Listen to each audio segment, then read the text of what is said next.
¿cómo están? Bienvenidos a un nuevo episodio de Sinestesia el Podcast. Casi todos los miércoles o casi todos los jueves a las 8 de la noche en vivo en Facebook y Twitch y al día siguiente en tu canal de podcast favorito, ya sea Apple Podcast, Spotify o iVoox.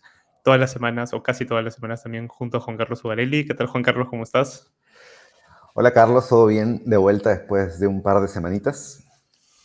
Sí, y bueno, por eso creo que la cartelera eh, del podcast viene un poco recargada y valga la redundancia de la cartelera porque creo que es uno de los primeros capítulos, o de los pocos creo, donde vamos a hablar 100% sobre películas que han estado o están en el cine, ¿no? Esta semana el streaming no es parte del episodio, cosa que, o los festivales, ¿no? Cosa que es un poco inusual, pero bueno, a veces sucede y creo que vale la pena porque hay buenas opciones, ¿no? De hecho, no voy a decir que todas las películas nos han encantado, pero creo que quizás salvo alguna excepción, un par de excepciones, ya verán, igual vale la pena, ¿no? Sí, Eh, sí. Sí, sí, sin duda.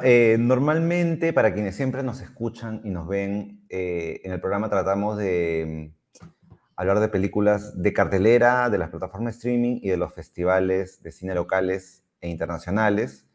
Pero hoy se ha dado la coincidencia de que todas las películas de las que vamos a hablar se han estrenado en la cartelera comercial. También hay que decir que los dos últimos programas estuvimos hablando sobre el Festival de Cine de Lima, así que se nos quedaron en el tintero algunos títulos de la cartelera, de los cuales vamos a poder hablar y explayarnos hoy más. así es, ¿no? Y de hecho, creo que hay un par de películas, o más de una que vimos durante el festival, ¿no? Le sacamos la vuelta al Sí, festival para ver alguna de esas películas, así que sí, ya sí. por fin podremos conversar de ellas porque vale la pena. Y spoiler alert, muy probablemente el siguiente capítulo del episodio, ya sea la semana que viene o la subsiguiente, hablaremos de películas vistas en el Festival de Venecia y Toronto, ¿no? Así que creo que también va a ser un programa bastante bueno. Sí. Bueno, arranquemos entonces con primer título, La Trampa, The Trap. Ahorita te paso el micrófono para que nos cuentes de qué va. La nueva película de M. Night Shyamalan. Eh, Gran director, podría decirse.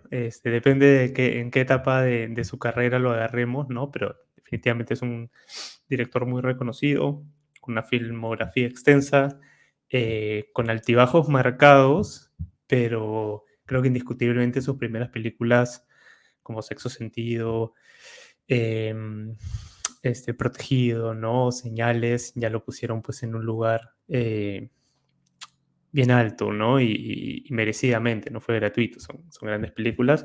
Y después de eso, pues ha tenido momentos y momentos, ¿no? Se ha sabido recuperar y creo que esta última etapa, ya nos contarás qué te parece a ti, si estás de acuerdo. Es como un Shyamalan como divirtiéndose, ¿no? Como muy poco preocupado de convencer, ¿no? De hacer trabajos em, como realistas o aterrizados, sino más o menos como hacer un poco de ejercicios de diferentes tipos, siempre relacionados al suspenso y al thriller, ¿no? Pero lo siento como en un modo más que ejercitarse o más que buscar hacer una nueva gran película, siempre con los giros, porque siempre los giros es como que su marca registrada, pero es un poco estar en modo casi que niño, ¿no? Y creo que en La Trampa probablemente ha llegado a un lugar en ese sentido que tal vez le juega un poco en contra, ¿no? Ahora, leí por ahí que también ha hecho esa película para su hija y cae en este grupo, ¿no? De películas hechas por directores para sus hijos, que es algo también bastante común. De hecho, hace poco, ya para no extenderme tanto, vi la entrevista que le hizo Bill Maher a Quentin Tarantino, donde Bill le decía como una suerte de epifanía que él creía que la próxima película de Tarantino, que está en esta onda de me retiro, no me retiro, pero decía que seguramente su próxima película iba a ser una para su hijo, que creo que tiene 4 o 5 años. Y Tarantino decía, sí, quizás, ¿no? Puede ser. Eh, Y claro, o sea, es un poco tramposo esto de Shyamalan porque es bueno, ya lo hizo para su hija, ok, lo entendemos, pero creo que igual, más allá de que se divierta y más allá de que, su público objetivo, aparte de su hija, sea cierta edad específica, creo que hay algunos problemas y huecos y excesos que no me convencieron, no nos convencieron ni del todo ni medianamente, ¿no? Así que, bueno, a ver, cuéntanos de qué va y de ahí sigo opinando. De acuerdo, La Trampa es un thriller dirigido por M. Night Shyamalan, cuenta con las actuaciones de Josh Hartnett, Alison Pill, Salika Shyamalan, entre otros. ¿De qué se trata? Un padre y su hija adolescente asisten a un concierto de música pop donde se dan cuenta de que están en el centro de un siniestro suceso.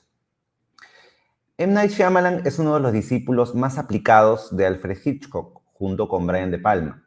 Aunque su filmografía está llena de altibajos y algunos títulos muy valiosos conviven con otros menos logrados, Shyamalan se ha especializado en crear elaboradas atmósferas de suspenso creciente, que, cuando él está inspirado, pueden resultar envolventes y agobiantes.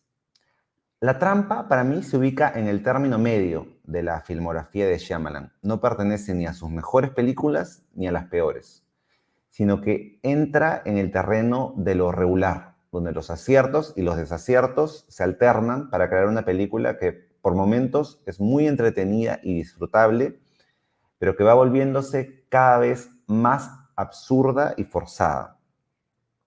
Entre lo más destacado está la comprometida actuación de Josh Hartnett como un personaje ambiguo que vive una doble vida como amoroso padre de familia por un lado y despiadado secuestrador y asesino por el otro. Hartnett se muestra como nunca antes lo hemos visto y consigue manejar bien los registros de cada faceta de su personaje.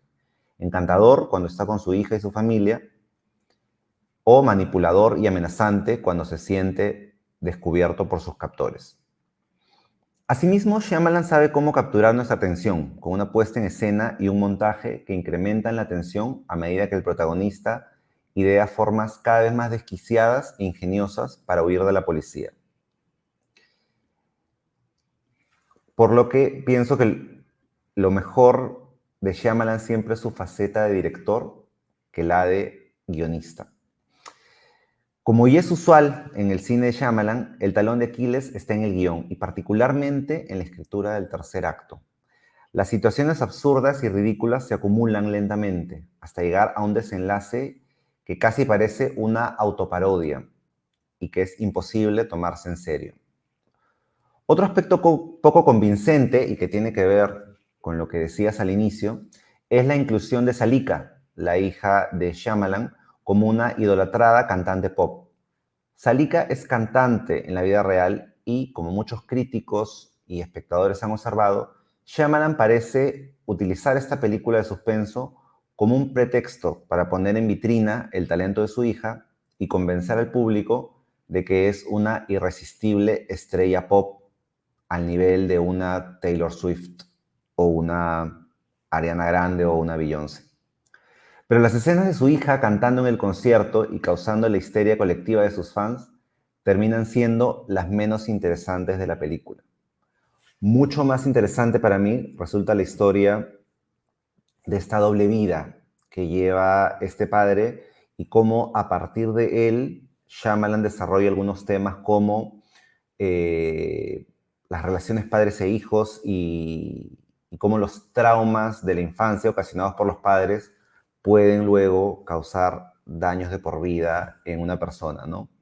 Porque luego se explica que parte de la psicología o de la mentalidad de este personaje tiene que ver con algunos traumas de su infancia y tiene que ver con algunos maltratos de su madre controladora. Con lo cual, volviendo al inicio de mi comentario, siento que Shyamalan quiere hacer un guiño o rendir un homenaje a Psicosis de Hitchcock, ¿no? Donde había también esta relación muy fuerte entre la madre controladora y el hijo. Y es evidente que Shyamalan ama a Hitchcock y que, como digo, siempre ha sido uno de sus discípulos más aplicados porque intenta recrear muchas de las técnicas y estrategias que Hitchcock tenía para lograr suspenso, ¿no? No me parece una de sus películas más logradas. Prefiero las dos anteriores, me gustaron y me convencieron más Old y Llaman a la puerta. Pero igual, a pesar de sus traspiés y sus desaciertos y ese final completamente desquiciado, creo que La Trampa tiene algunos aciertos. Sí, no sé, mira, yo no había visto el tráiler de la película, de hecho no lo quería ver, intentaba no verlo. La clásica de estar en el cine y taparte los ojos y los oídos, cerrar los ojos, taparte los oídos y tararear cualquier canción del momento para no escuchar nada. Y lamentablemente, antes de su estreno en las redes sociales, me apareció que el personaje de Josh Hartnett era un asesino serial, yo no lo sabía. ¿Hubiera preferido no saberlo? Sí, pero claro, yo no sabía tampoco que, a diferencia de otras películas, incluso de sus referencias, como hablabas hace un ratito de Hitchcock, lo del asesino serial no sería un giro, sino que de frente, ¿no? Casi que de arranque de la película nos mostrarían que lo era. Y creo que quizás hubiera funcionado más o mejor si uno como espectador no hubiera sabido que Harnett era el asesino serial, por lo menos hasta un momento de la película, ¿no? Eso puede ser una cuestión ya de creencia o gusto personal. Tampoco pido que hubiera sido como en Sexto Sentido, gran spoiler alert para los que no la han visto, ¿no? Donde la sorpresa de que el personaje de Bruce Willis pues es un fantasma, es impresionante, y después volver a ver la película sabiendo eso es un gusto aparte. Tampoco pedía eso, pero creo que hubiera funcionado bien o mejor, este, que por lo menos por varios minutos no saberlo, ¿no? Y que hubiera sido una primera sorpresa, pero bueno, ya, eso es otra decisión relacionada al guión, que me lleva al siguiente punto, ¿no? Porque, a ver, yo siempre voy a ser un defensor de Shyamalan por las primeras películas que hizo, por algunas que están ahí en el medio de los años como director, pero sobre todo, por supuesto, en escena, porque por más que tiene buenos guiones, yo creo que casi todas sus películas, algunos guiones que son bastante malos, creo que casi todas, por no decir todas sus películas, tienen una puesta en escena bastante conseguida, interesante, peculiar, ¿no? Particular, una mirada muy marcada del director. Y La Trampa me pareció muy plana en ese sentido. O sea, ni siquiera he podido rescatarla desde ese lugar, cosa que me ha pasado con muy, muy, muy pocas películas de Shyamalan, ¿no? Entonces, aquí ya la suma de lo inverosímil que es el guión, más una puesta en escena que me dijo muy poco, pues en la ecuación termina dando como resultado una película bastante olvidable, ¿no? Bastante mediocre.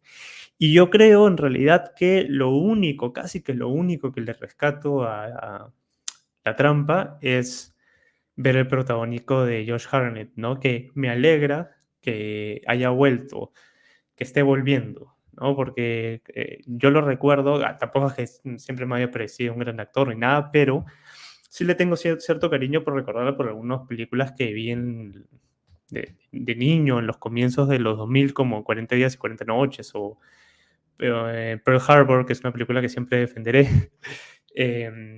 Pero de ahí como que dejamos de verlo, ¿no? Y últimamente lo hemos podido ver pues en Oppenheimer, salió en la última temporada del Oso, aquí como un protagónico en la nueva película de Shyamalan, donde creo que ha demostrado además quizás uno de sus mejores papeles. Em, y creo que eso sí, ¿no? Me da gusto saber que seguramente lo veremos en más proyectos, ¿no? Pero, perdón, más allá de eso, no tengo mucho más que decir de la película. Así que eso, no sé si tú tienes otras palabras sobre ella. Sí, un par de comentarios breves para finalizar ya sobre esta peli. Uno es que, a ver, perdón si ha sido un spoiler decir que el personaje de Harnett es un asesino en serie, pero está en el tráiler. O sea, está en el tráiler lo muestra desde el inicio y no es la gran revelación ni vuelta de tuerca al final de la película. O sea, no sé si es en los primeros 15 minutos que ya se revela que él es el asesino en serie. Y la película no trata o sea, a diferencia de otras películas donde hay un asesino en serie y gira alrededor de la sorpresa de quién es, acá no, esa sorpresa no se revela al final, se revela en la primer tercio de la película, y trata justamente de que él, sabiendo que es el asesino y sabiendo que está sitiado en un concierto lleno de policías, intenta idear muchas estrategias para escapar de la policía y para que no lo atrapen. E idea las formas más alucinantes y algunas de ellas bastante tiradas de los pelos, que pueden resultar entretenidas, pero también son absurdas e inverosímiles, ¿no?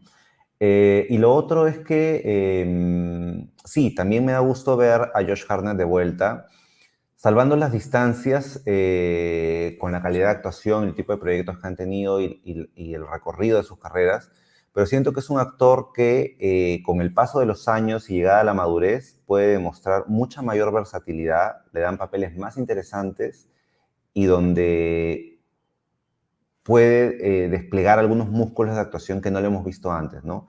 Pienso, por ejemplo, también en los casos de Brad Pitt o Ben Affleck o Brendan Fraser, todos los cuales, al igual que Josh Hartnett, han sido galanes en su juventud, estaban encasillados en papeles de galanes o de ser solamente el tipo guapo en una comedia romántica o en cualquier tipo de drama donde su único papel y rol era ser un sex symbol, pero no, pero eran papeles donde lo encasillaban y no le permitían demostrar demasiada versatilidad u otro tipo de personaje diferente, ¿no?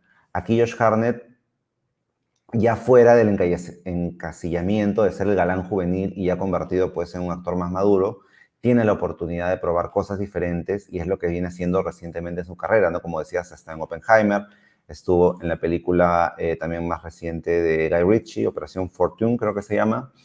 Entonces, está como en una resurrección de su carrera y está demostrando cosas diferentes. Yo creo que esta es la mejor actuación que le he visto y me da gusto que podamos verlo en otro tipo de papel, ¿no? Y lo último, sobre la puesta en escena, sí. Yo creo que siempre he preferido a Shyamalan como director, como guionista, y algunos despliegues de puesta en escena que me parecieron fascinantes en Old y en Llaman a la Puerta, que hacían un excelente uso del fuera de campo para generar suspenso, que hacían un uso extraordinario del sonido, ¿no? En esas dos películas, aquí siento que no hay tanto despliegue de ese virtuosismo detrás de cámara y de esa... de todos esos recursos que tiene Shyamalan para generar suspenso. Aquí siento que la puesta en escena es efectiva, es idónea y correcta para la historia que está narrando, pero no hay ese plus que tenían las dos películas anteriores, Old y Llama a la Puerta. Sí, sí, para cerrar, yo creo que algo que suele estar en las películas de Shyamalan es que siempre tienen una premisa interesante, ¿no? En un par de oraciones con un par de oraciones puedes vender muy bien las películas, como por ejemplo en El Protegido, ¿qué pasaría si Superman no sabe que es Superman, ¿no? Y con eso querían venderlo como un slogan de marketing. Y claro, en La Trampa es algo así como... un psicópata finalmente puede ser un padre de familia, ¿no? Y creo que justamente eso es lo que no se demuestra tanto, ¿no? Yo creo que si le hubiera quitado un poco de espacio al concierto y a la venta de su hija como estrella pop, y hubiéramos visto más esta moneda de dos caras entre el psicópata versus el padre de familia, ¿no? Y profundizar en eso hubiera sido un ejercicio bastante más interesante, ¿no? Pero bueno, no es lo que nos dieron. Así que eso. No sé si tienes algo más que decir o pasamos a la siguiente. Vale. Rápidamente hablaré un poco de Alien Romulus porque Juan Carlos todavía no la ha visto. Obviamente no voy a entrar en spoilers, pero sí quería mencionar algunas cositas de la película. No sé si quieres contarnos la premisa de qué va, mejor, y de ahí continúo. Perfecto. Alien Romulus es dirigida por el cineasta uruguayo Fede Álvarez, cuenta con las actuaciones de Kaylee Spaeny, David Johnson, Isabela Merced, entre otros. ¿De qué se trata? Mientras rebuscan en las profundidades de una estación espacial abandonada, un grupo de jóvenes colonizadores del espacio se encuentra cara a cara con la forma de vida más aterradora del universo. Perfecto. Primero me parece una gran decisión haber decidido estrenar esta película en el cine, porque inicialmente iba a ser un proyecto para el streaming, directo al streaming. Y bueno, yo la vi en IMAX, la pude ver en IMAX. Ya es una película 100% para ver en pantalla grande y disfrutar. Y como ejercicio de entretenimiento está muy bien lograda, ¿no?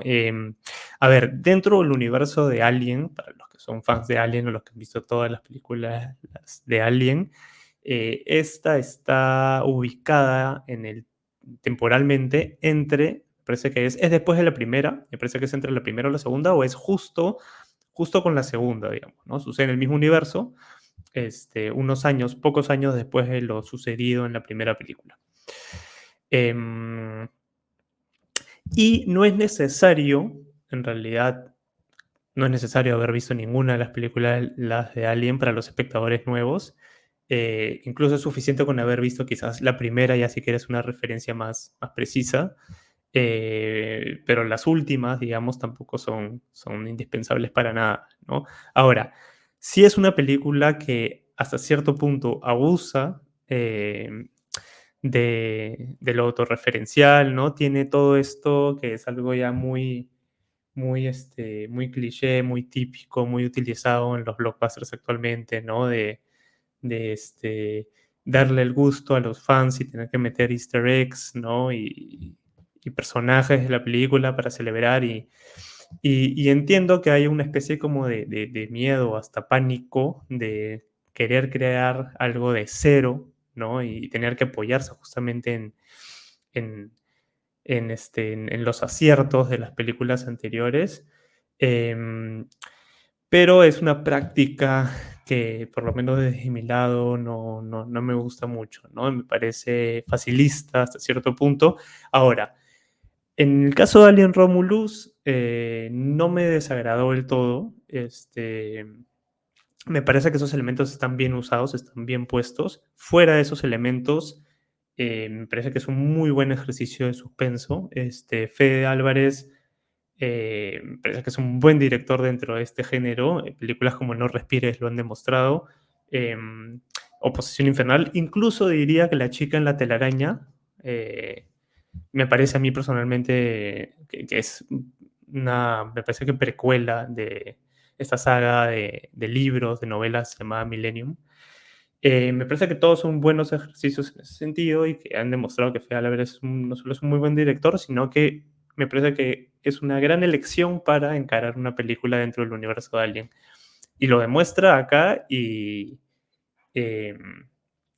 y termina siendo para mí una de las mejores películas de Alien. O sea, y me parece una secuela espiritual de por lo menos las dos primeras, ¿no? Entonces, tampoco estamos hablando de una película mediana, sino creo que es buena.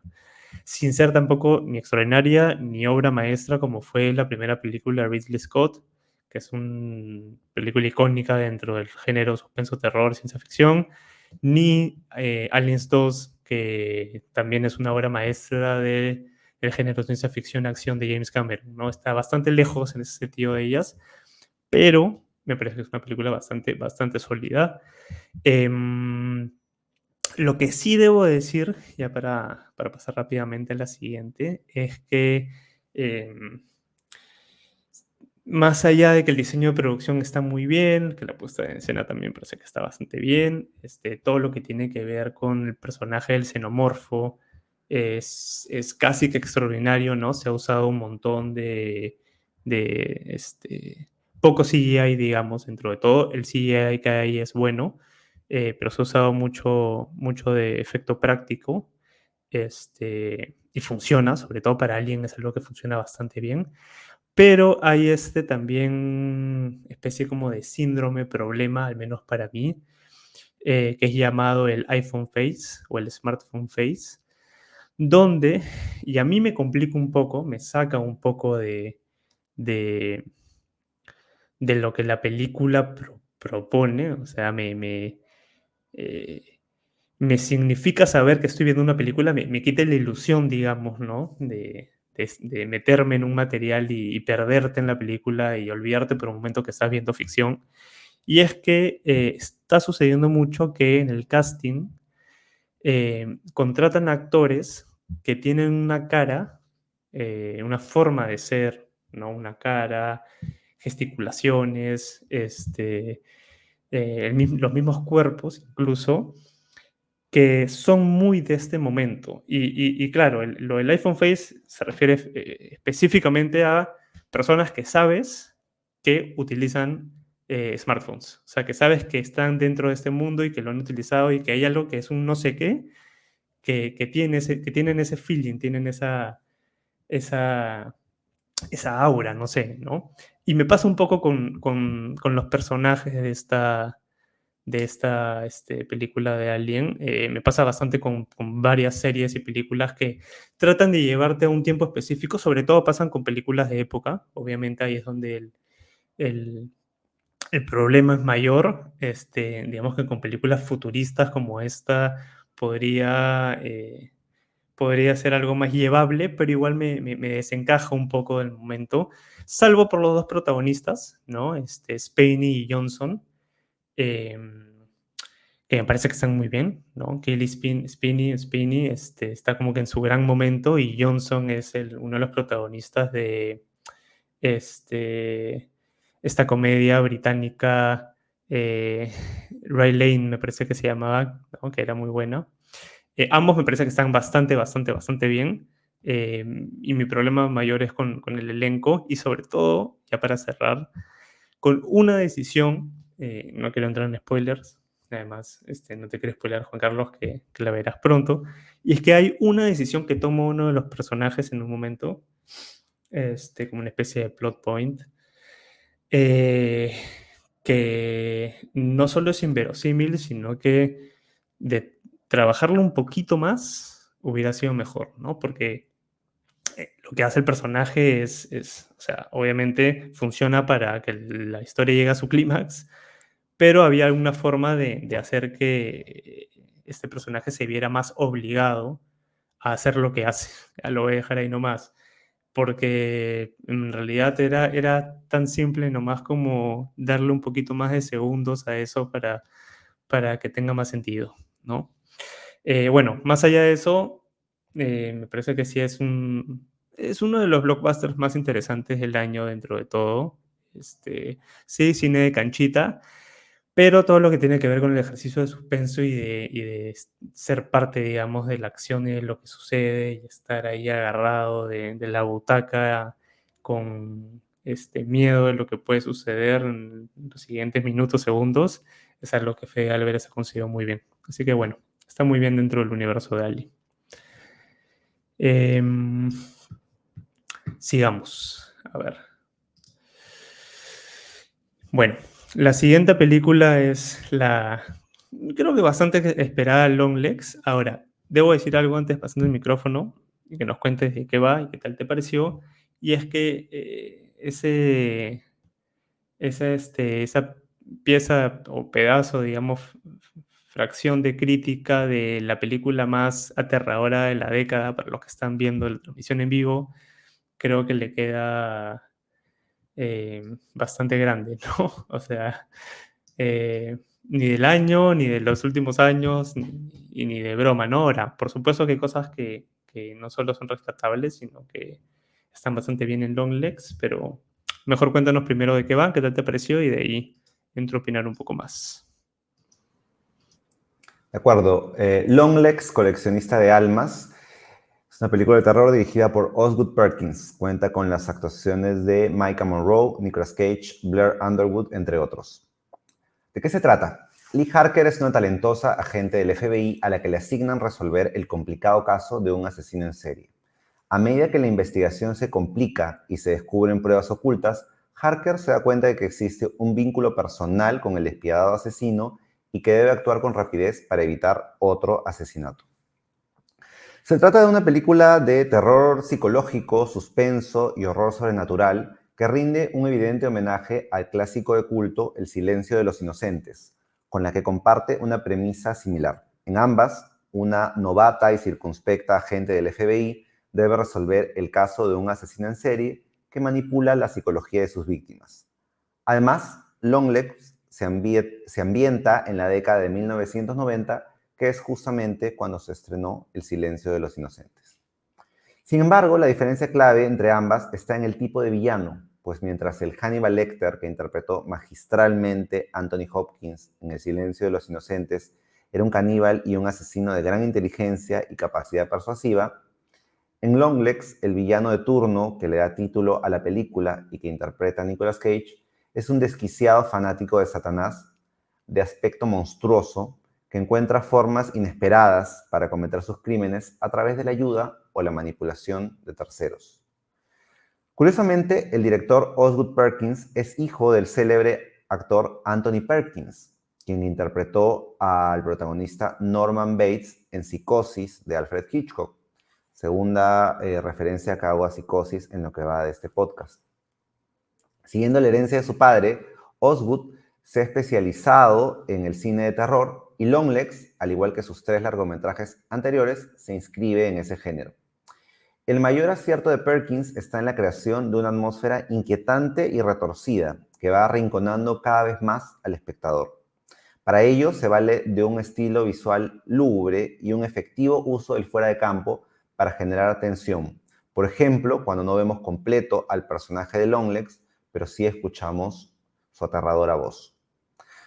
Luego de participar en otras muy buenas películas de terror como It Follows y Watcher, la actriz Maika Monroe se consolida en Longlegs como toda una Scream Queen, capaz de manejar los registros más sutiles del miedo, la angustia y el pavor de sentirse amenazada por fuerzas invisibles. Que es curioso el hilo conductor entre estas 3 películas de terror que ella ha hecho, ¿no? Tanto It Follows como Watcher y Longlegs tienen en común eso, el temor, el pavor, el horror ante lo desconocido, ante estas fuerzas invisibles. En un registro totalmente opuesto, en el otro lado del espectro, está Nicolas Cage, quien entrega una actuación demencial, extravagante y escalofriante, bañado en capas de maquillaje que lo hacen lucir tan irreconocible como repugnante. Le hemos visto a lo largo de su carrera a Nicolas Cage actuaciones de lo más excéntricas y extremas, y esta sin duda está entre las más excéntricas y pasada de tuerca que le hemos podido ver, al menos en los últimos años. Si bien se le puede cuestionar a la película una vuelta de tuerca casi al final que estira los límites de la credibilidad, de todas maneras estamos ante una de las películas de terror más interesantes del año. Coincido con Carlos en que no es la película de terror más aterradora de la década, ni mucho menos, pero al menos de lo que se ha podido ver este año es una de las más interesantes. Y es una experiencia que resulta en todo momento incómoda y perturbadora, gracias a una ingeniosa puesta en escena, una buena dosificación del suspenso y unas sólidas actuaciones de sus 2 protagonistas. Sí, mira, yo debo confesar que a mí me ha decepcionado un poco. Me esperaba más. Venía con un hype importante, muy aparte de lo de Nicolas Cage, que además, y esto me parece bacán, de no haberlo mostrado, ¿no? No haberlo spoileado previo a que la película se estrene, ¿no? Llevarte la sorpresa una vez que la estás viendo, que es obviamente lo ideal. Pero sí me esperaba un poco más, ¿no? Y de hecho has mencionado un par de películas que también mencionaré porque, por ejemplo, It Follows, ¿no? Me parece bastante superior. Y más específicamente El silencio de los inocentes, que justo volví a ver hace un par de días, ¿no? Inés no la había visto. eh, y ella se ha metido ahorita justo en una especie de, bueno, de momento de thriller, tanto en lectura como en películas y documentales, está viendo mucho, como en una vorágine de thriller. Y le dije, bueno, no has visto El silencio de los inocentes, estás metida mucho en el thriller, creo que es indispensable volver a verla o verla por primera vez porque es como casi que la madre padre de más allá de Hitchcock y más allá de que obviamente el cine siempre se copia a sí mismo, siempre evoluciona de sí mismo, por lo menos de final del siglo, no al final del siglo, pero de las últimas décadas, muchos de los thrillers agarran mucho del silencio de los inocentes, ¿no? Es algo que vemos constantemente, tanto en películas como en series. Longlegs no es la excepción. Pero aquí también la diferencia de calidad entre Silencio de los Inocentes y Long Legs me parece que es abismal, ¿no? Y de hecho, después de Silencio de los Inocentes vimos Hannibal y también la diferencia entre precuela y secuela, pues es impresionante, ¿no? Uno de mis problemas con Longlegs, que también mencionaba con alguien, es esto de tener muy poco de espíritu propio, ¿no? Apoyarse demasiado en lo que ya hemos visto antes, en cómo funciona este género, digamos, en las muletillas clásicas y típicas, y que todo lo demás que tiene, yo al menos lo sentí demasiado calculado y artificial. Todo lo que es suyo, todo lo que proviene, no todo, ¿no? Pero por momentos me resultó un poco calculado y artificial. A veces me funcionaba, a veces me parecía una propuesta hipnótica e incómoda, y a veces sentía que estaba demasiado ajustadita y demasiado calculado para hacer que se sienta así. No sentía que fluía de forma natural. Eh, Me hacía recordar, por ejemplo, por instantes a una película reciente que me parece incluso mejor, que se llama Barbarian, dentro del género también. Em, pero me hizo mucho ruido ver, por otro lado, a un Nicolas Cage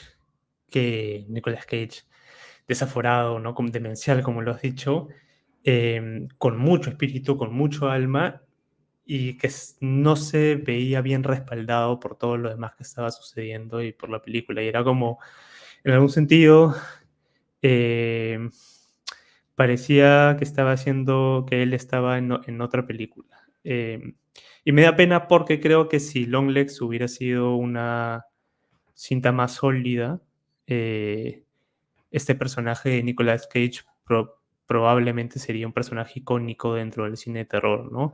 Y no creo que la gente vaya a recordar a Nicolas Cage y a este personaje eh, como sucede con tantos otros personajes del terror como el que mencionaba Hannibal Lecter y muchos otros, ¿no?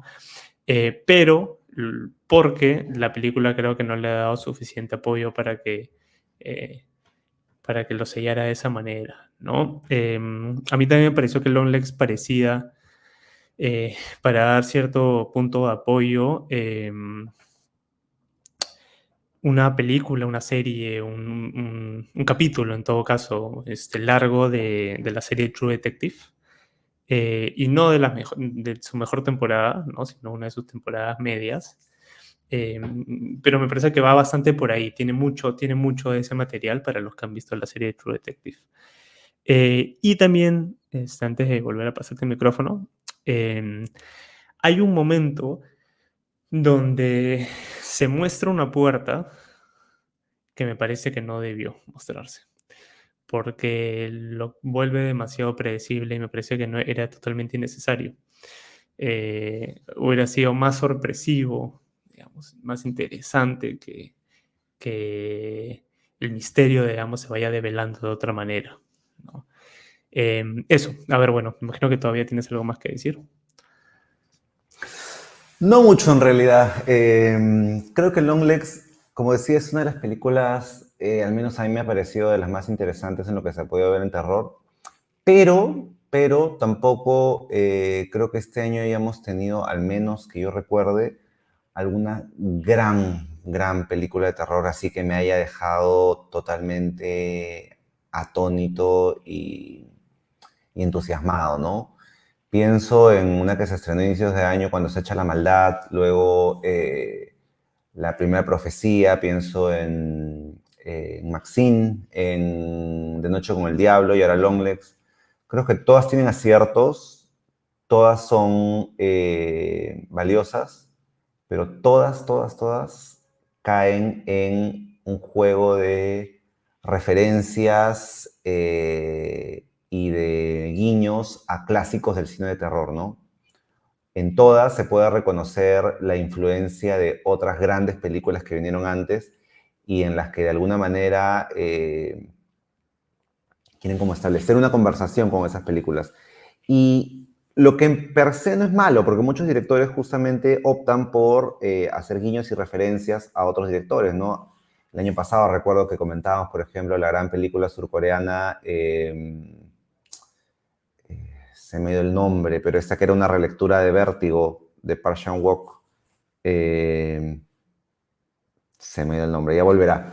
Pero como ejercicio es muy interesante a veces hacer relectura de los clásicos, pero lo que siento con todas estas películas de terror que hemos tenido este año es que siento que por momentos están tratando de recrear a nivel temático o atmosférico algún clásico, pero como dices, no se siente tanto dónde está la personalidad propia o el carácter propio de estos directores o de estas películas, ¿no?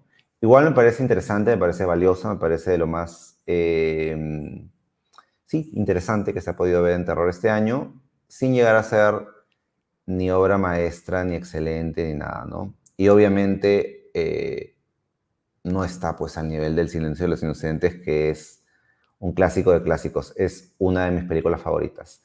Y Carlos ya me pasa el título de la película que quería mencionar hace un ratito, La decisión de partir, de Park Chan-wook. Gran película, ¿no? Perfecto. Continuamos entonces con... Podría decirse una de las películas quizás más esperadas del año, no necesariamente para nosotros, pero creo que, bueno, es tipo de gentileza para los que nos están viendo, Kind of Kindness, porque claro, Yorgos Lanthimos se ha convertido en uno de estos directores muy seguidos, ¿no? Con un séquito de fans importantes, eh, como digamos podría ser, no sé, Wes Anderson, ¿no? Que tiene un poco que ver obviamente con sus últimas películas, pero también porque es un director que hace mucho cine suyo, ¿no? Cine de autor, un cine muy peculiar que tiene pues un estilo de sátira, de humor, de ver las cosas con cierta crueldad con la que algunos conectarán y otros no, ¿no? Eh, Quizás se asemeja un poco por momentos a uno de los directores favoritos de Juan Carlos, que se llama Ruben Östlund, ¿no? Mentira, es todo lo contrario. Em, y a diferencia de Pobres Criaturas, era el título español, ¿no? Creo que aquí Yorgos vuelve un poco a tampoco no sé si su origen, ¿no? Pero a su cine más reconocido. Y nos entrega pues este tríptico bueno, pude ver en Cannes, no la he vuelto a ver. Ojo que la película estuvo en el cine y se estrena mañana, por lo que están viendo ahorita en vivo, en Disney Plus. Pero donde a mí personalmente no me ha terminado de convencer y quizás sea la película que me ha gustado menos de Yorgos Lanthimos hasta ahora, donde igual creo que hay ciertos elementos y ciertos puntos y aciertos dentro de ella, pero que se me fue desinflando en sus largos minutos y sobre todo en el último, su última pieza, digamos, ¿no? De esta trilogía tríptico. Bueno, cuéntanos un poco más de qué va y de ahí entro a opinar. De acuerdo. Tipos de gentileza, o en inglés Kinds of Kindness, es la nueva película del director griego Yorgos Lanthimos. Cuenta con las actuaciones de su musa Emma Stone, así como Jesse Plemons, Willem Dafoe, Margaret Qualley, Hong Chau, Joe Alwyn, entre otros. ¿De qué se trata? Esta fábula en forma de tríptico narra tres historias. Un hombre atrapado intenta tomar las riendas de su propia vida. Un policía está aterrado porque su mujer, que había desaparecido en el mar, ha vuelto y parece ser otra persona. Y una mujer está decidida a encontrar a alguien con un don especial, destinado a convertirse en un prodigioso líder espiritual. Después de La Favorita y Pobres Criaturas, el cineasta griego Yorgos Lanthimos vuelve a colaborar con Eftimis Philippou, con quien coescribió el guión de sus primeras películas, entre las que destacan tres que llevan nombres de animales en el título: Canino, Langosta y El sacrificio del ciervo sagrado. Como en esas películas, en Tipos de Gentileza se pone en manifiesto el costado más cínico, sádico, cruel y virulento de Yorgos Lanthimos. A diferencia de todas sus películas anteriores, que eran una entidad compacta, Tipos de Gentileza es una antología compuesta de 3 cortos o 3 relatos independientes, que comparten el mismo elenco, pero interpretando personajes diferentes en cada historia. A nivel temático, lo que las une es una exploración del poder, la dependencia, la sumisión y la búsqueda de la aceptación. De los tres relatos, el más logrado me parece el primero, en el que la vida de un hombre es manipulada milimétricamente por otro hombre, mayor y más poderoso, que es como un titiritero que controla los hilos de su vida. Es una historia desconcertante y ambigua, que va creciendo en intensidad hasta que alcanza su explosivo desenlace, y en la que Jesse Plemons se luce con una actuación magnética, marcada por la disciplina inicial y luego por una desesperación que se va volviendo cada vez más fuerte. El segundo relato también es inquietante y estimulante, sobre todo porque recrea ese misterio o ese mito clásico del cine de terror y de suspenso, cuando una persona no parece ser quien dice ser y surge la interrogante, ¿quién es realmente? ¿Alguien ha usurpado el cuerpo de esa persona? Sobre esas dudas o interrogantes, planea este corto que coquetea con el terror corporal, el gore y la comedia macabra, para crear una sensación agobiante que no se sacude fácilmente. El tercer relato, sin dejar de tener sus aciertos, me pareció el menos satisfactorio, pues cuenta una historia más dispersa que no consigue el mismo nivel de tensión o misterio de las anteriores. Su impacto se diluye en una sucesión de escenas cada vez más provocadoras, chocantes e incluso hasta caprichosas, ¿no? En las que vemos, por ejemplo, a Emma Stone saltando detrás de una reja para llamar la atención, o luego un baile frenético que puede resultar muy catártico, pero que no se siente del todo orgánico con el resto de ese relato particular, ¿no?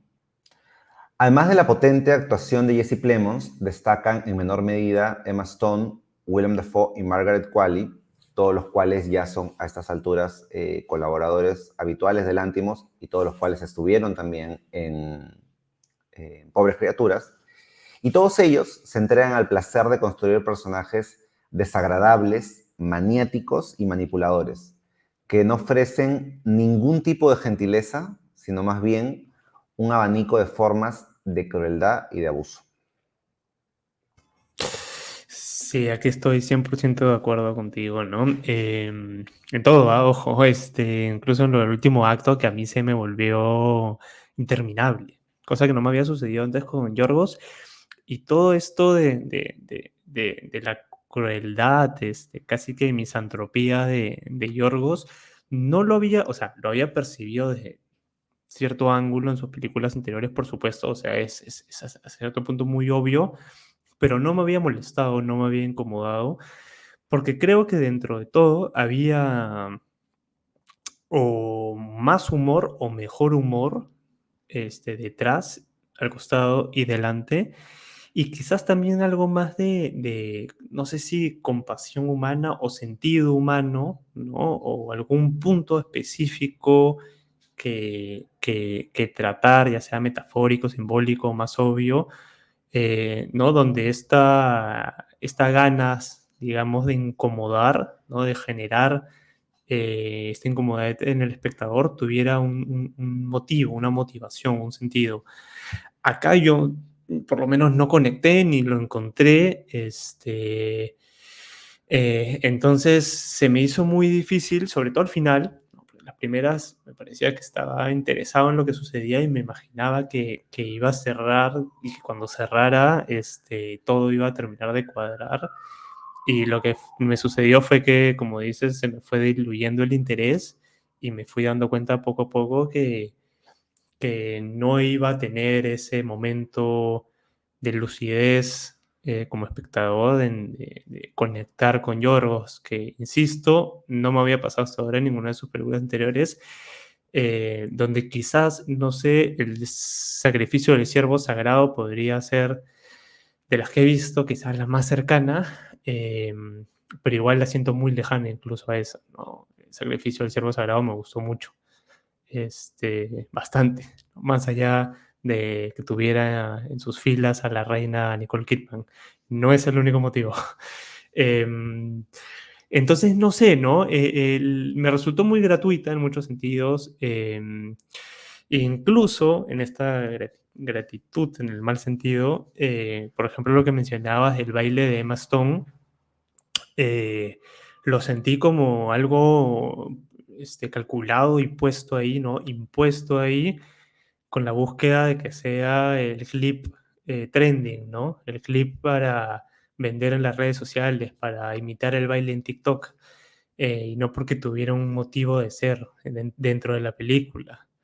Em, entonces ahí ya me saca pues un poco de mi lugar, de mi cancha, de lo que me gusta, ¿no? Y me sorprende un poco eso dentro del cine de Yorgos Lanthimos. Ahora, claro, es una película muy cercana a Pobres Criaturas que podría ser su mejor película a la fecha, entonces también podríamos considerarla como una obra menor, pero también debo hacer aquí una comparación que puede ser un poco cruel con Yorgos, pero que en el momento me apareció, y es que hace pocos años vimos Drive My Car de Hamaguchi, y al año siguiente me parece que hizo, creo que se llamaba The Wonder Wheel, la Rueda de la Fortuna, que también fue un tríptico, Ujú, algo muy similar a lo que ha pasado con Yorgos, ¿no? Con Pobres Criaturas y Tipos de Gentileza, eh, donde tenemos una gran película, obra maestra, digamos, ¿no? Ganadora del Oscar, y al costado tenemos digamos, una película más pequeña, pero igualmente un ejercicio de autor. Y en el caso de La Rueda de la Fortuna, pues algunos incluso dicen que es mejor que Drive My Car. No es mi caso, pero entiendo perfectamente eso, ¿no? Ahí sí hay un ejercicio interesante, hay un sentido en contar esas historias. Aquí yo no lo encontré. Entonces, finalmente no me resultó del todo agradable esta experiencia con Tipo de Gentileza, que también debo decir que la vi en su momento en Cannes. No sé si eso también me habrá lleno de películas a los costados, me habrá dificultado, digamos, tener un poco más atención en ese sentido. Para finalizar, sí debo decir, no sé si tienes todavía un poco más que decir sobre ella, pero sí debo decir que Jesse Plemons me pareció lo mejor. Merecido además el premio en Cannes a Mejor Actor.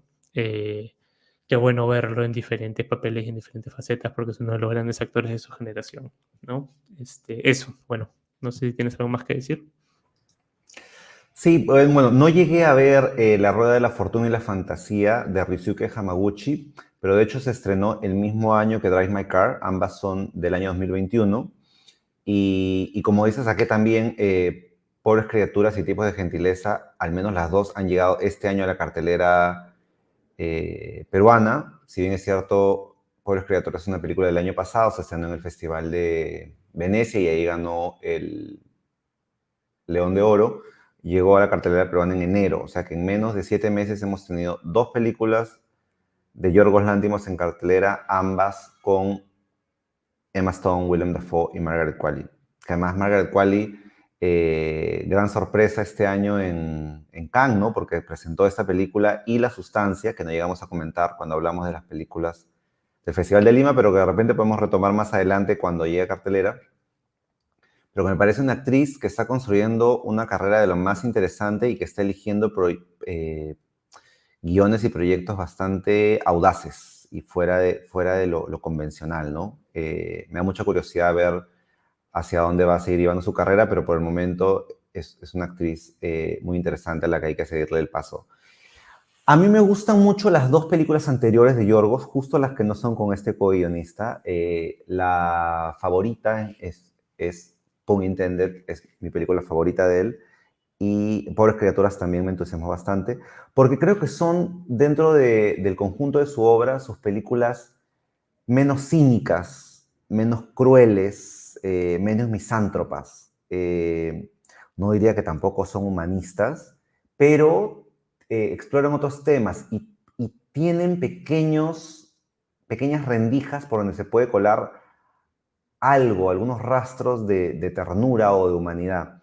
No hay eso en Tipos de Gentileza. Como digo, es un abanico de formas de crueldad, de abuso, de manipulación, que no llega a los niveles chirreantes y miserabilistas de un Ruben Östlund, por ejemplo, Creo que Yorgos Lanthimos es mucho más, en ese sentido, trata de balancear un poco más los temas y no carga tanto las tintas, pero me interesa menos que las dos películas anteriores. Tiene sus aciertos, creo que a nivel de puesta en escena consigue estas atmósferas inquietantes y tiene interesantes decisiones de guión y de puesta en escena y de actuaciones, pero sí diría que es un Lanthimos menor en comparación con sus películas anteriores.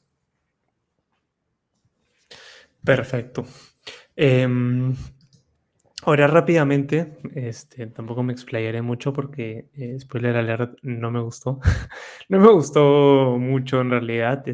Voy a hablar de Parpadea dos veces, si estoy en peligro.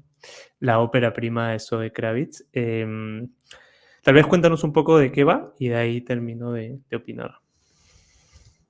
De acuerdo, Parpadea dos veces, o en inglés Blink Twice, es una película dirigida por Zoe Kravitz, cuenta con las actuaciones de Naomi Ackie, Channing Tatum, Christian Slater, Simon Rex, Adria Arjona, Gina Davis, Kyle MacLachlan, entre otros. ¿De qué se trata? Cuando el magnate de la tecnología Slater King conoce a Frida en una gala de recaudación de fondos, él la invita a acompañarlo a él y a sus amigos a unas vacaciones de ensueño en su isla privada. Las noches salvajes se mezclan con mañanas bañadas por el sol y todo el mundo se lo pasa en grande. Sin embargo, cuando empiezan a suceder cosas extrañas, Frida intuye que algo anda mal en ese lugar. Sí, bueno, eh, a ver, de arranque debo decir que no soy muy fan de Zoe Kravitz. No me encantan como actriz, ¿no? Incluso su personaje me tampoco es que tampoco es que la odie ni que me incomode, ¿no? Pero siento que hay cierto figuritismo en ella. Eh, no siento, por ejemplo, que sea tan natural en el sentido como Lisa Bonet, como, ¿no? Como su mamá, que me parece que es más real. Es una percepción, quizás estoy muy equivocado en ello, pero tal vez ya iba con ese pero, ¿no? Por delante. Pero, para la redundancia, yo siempre voy a estar del lado, creo que correcto, de la historia de, por más que el protagonista no te guste o que el director tampoco, o etcétera, siempre voy a querer que la película me encante y que me muestren lo contrario, ¿no? Entonces, abierto siempre a ello y siempre voy a querer que las películas le gusten a las personas, además, es lo mejor que puede pasar. Eh, pero no me sucedió con Papaya dos veces. Me parece que dentro de todo es una ópera prima, o sea, con su mano de dirección no está mal, está bien, técnicamente está bien, ¿no? Tiene un poco esto tiene muy poco de cine clásico, tiene mucho esto de cine moderno, del estilacho, digamos, de lo que se ve actualmente en streaming, ¿no? En películas más típicas, adaptaciones de novelas populares, modernas, de thrillers.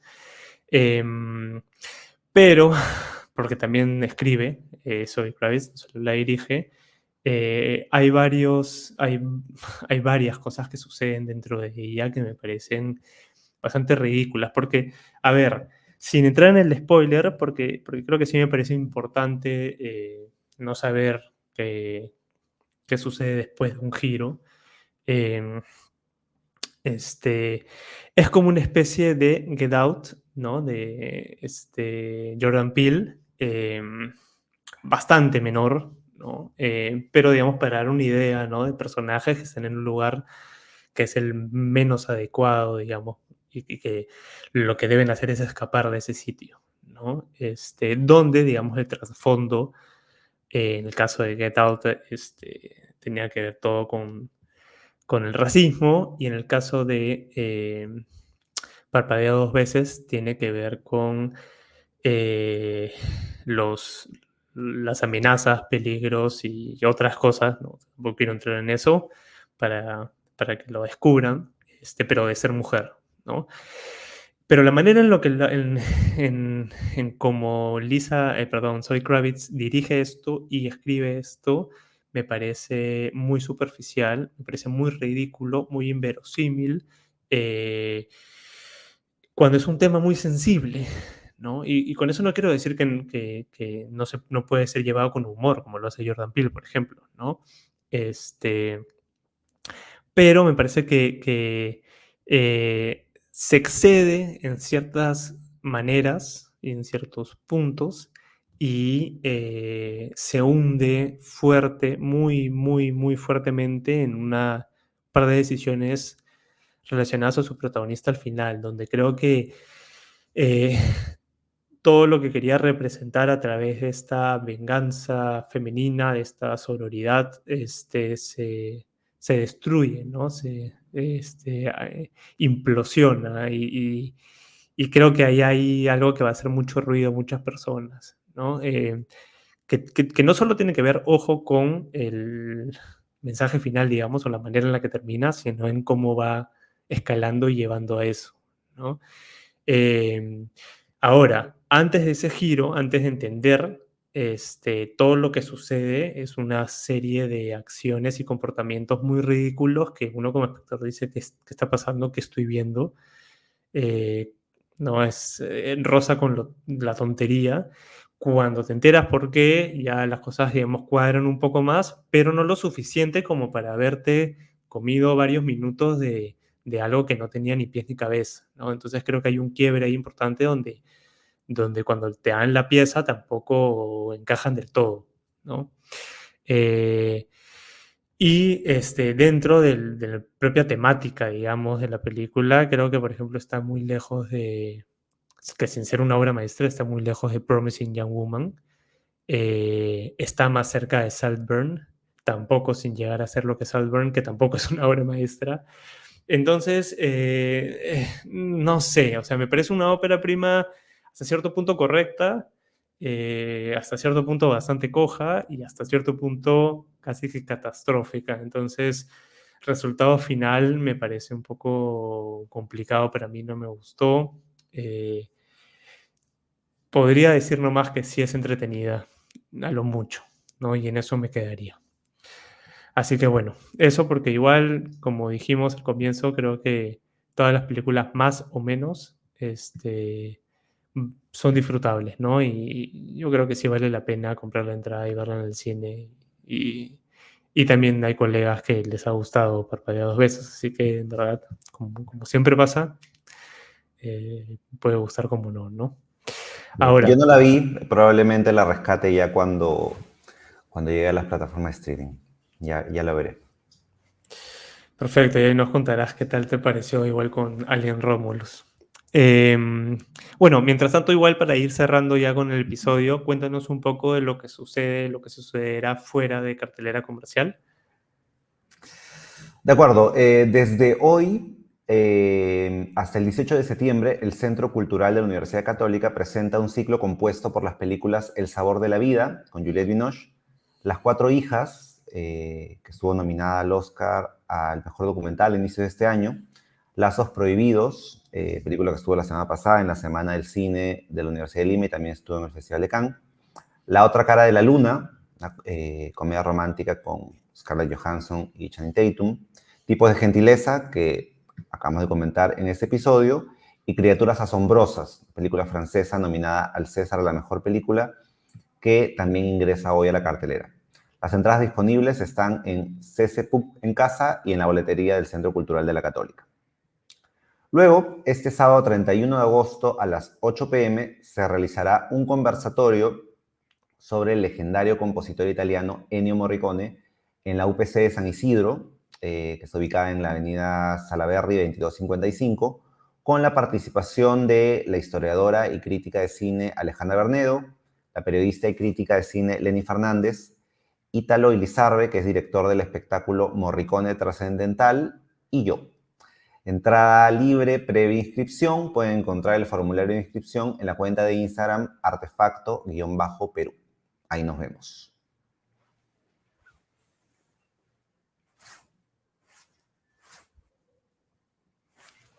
Disculpen, perfecto. Bueno, me imagino que feliz de participar de un conversatorio sobre quizás o uno de los compositores más importantes de la historia del cine, ¿no? Spoiler alert, para mí el más grande de la historia. Sí, pues, poco que discutir en ese sentido, ¿no? Así que Con el bueno, perdón de los fans de John Williams. Que sí, también es otro grande, ¿ah? No sí, quiero desmerecerlo, pero para mí Morricone es el más grande de todos. sí, sí, probablemente lo suscriba también. Así que bueno, invitados, extiendo la invitación de Juan Carlos. Y bueno, muchas gracias a todos por, como siempre, escucharnos o vernos en un nuevo episodio de Sinestesia el Podcast. Muchas gracias, Juan Carlos, también por acompañarme todas las semanas. Y nos vemos. Gracias. Gracias a ti, gracias a la gente que nos ve y nos escucha todos los episodios y nos vemos pronto para seguir hablando de cine. Probablemente, como adelanté al comienzo, hablaremos en el próximo episodio del Festival de Venecia. Así que ya veremos. Adiós. Chau.